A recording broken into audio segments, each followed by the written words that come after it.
Praktis Bahasa Indonesia kelas TBIND dengan nomor NIM 233810712021. Baik, di sini saya akan menjelaskan mengenai latar belakang linguistik. Kata linguistik berasal dari bahasa Latin lingua yang berarti bahasa. Linguistik adalah ilmu tentang bahasa atau ilmu yang menjadikan bahasa sebagai objek kajiannya. Dalam bahasa Perancis ada 3 istilah untuk menyebut bahasa, yaitu langue atau suatu bahasa tertentu, yang kedua langage atau bahasa secara umum, yang ketiga parole atau bahasa dalam wujud yang nyata yaitu berupa ajaran. Ilmu linguistik sering juga disebut linguistik umum atau general linguistik, dan artinya ilmu linguistik tidak hanya mengkaji sebuah bahasa saja, melainkan mengkaji seluk-beluk bahasa pada umumnya, yang dalam peristilahannya disebut language atau kata linguistik merupakan konstitutif berkategori nomina yang bermakna a person who clever in foreign languages atau orang yang mengetahui bahasa asing. Pemahaman linguistik ini sedikit tumpang tindih dengan pengertian polyglot atau bisa dipahami kemampuan seseorang dalam menggunakan beberapa bahasa secara praktis.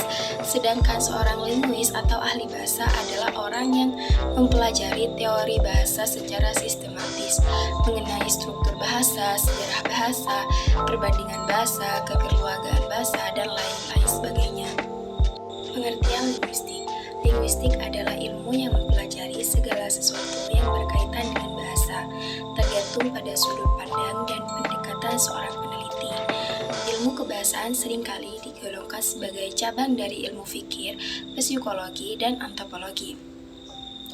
Linguistik adalah ilmu yang mempelajari bahasa dalam segala aspeknya, mencakup bagaimana bahasa dibentuk atau struktur, bagaimana bahasa digunakan atau pragmatik, bagaimana bahasa berubah sepanjang waktu atau diakronis, dan bagaimana bahasa diproses dalam otak manusia atau psikologistik.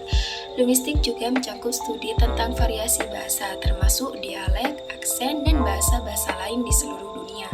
Selain itu, linguistik juga mempelajari hubungan antara bahasa dan budaya, serta bagaimana bahasa mempengaruhi dan dipengaruhi oleh masyarakat.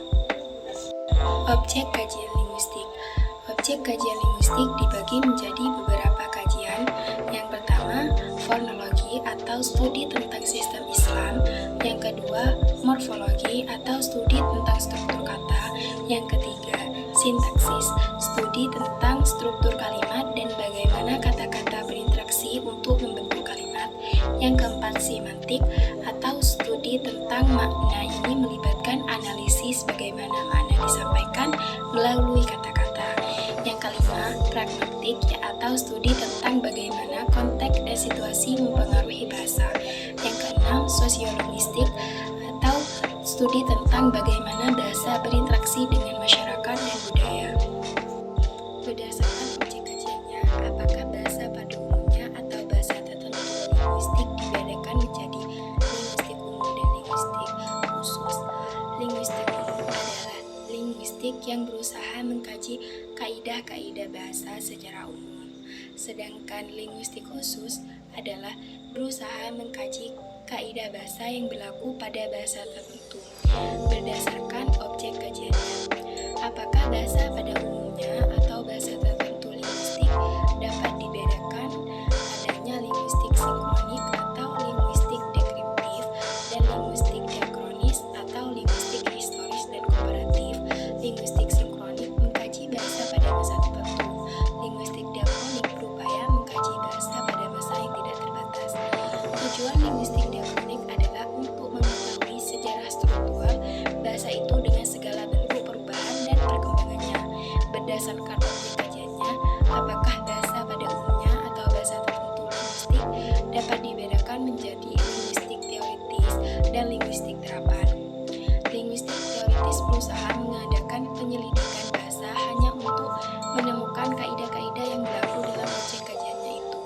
Sedangkan terapan berusaha mengadakan penyelidikan bahasa untuk kepentingan memecah masalah-masalah praktis yang terdapat dalam masyarakat. Manfaat linguistik di sini dibagi menjadi beberapa. Yang pertama yaitu pemahaman budaya bahasa adalah bagian integral dari budaya. Dengan mempelajari bahasa, kita dapat memahami lebih baik tentang budaya dan masyarakat yang menggunakan bahasa tersebut. Yang kedua, komunikasi yang lebih baik. Memahami struktur dan fungsi bahasa dapat membantu kita berkomunikasi dengan lebih efektif dan efisien. Yang ketiga, pendidikan pengetahuan tentang linguistik sangat berguna karena dalam pendidikan, terutama dalam pengajaran bahasa asing dan kedua. Yang keempat, karir penggunaan tentang linguistik dapat membuka pintu ke berbagai karir seperti penerjemah, interpretasi, penulisan, dan pengajaran. Yang kelima,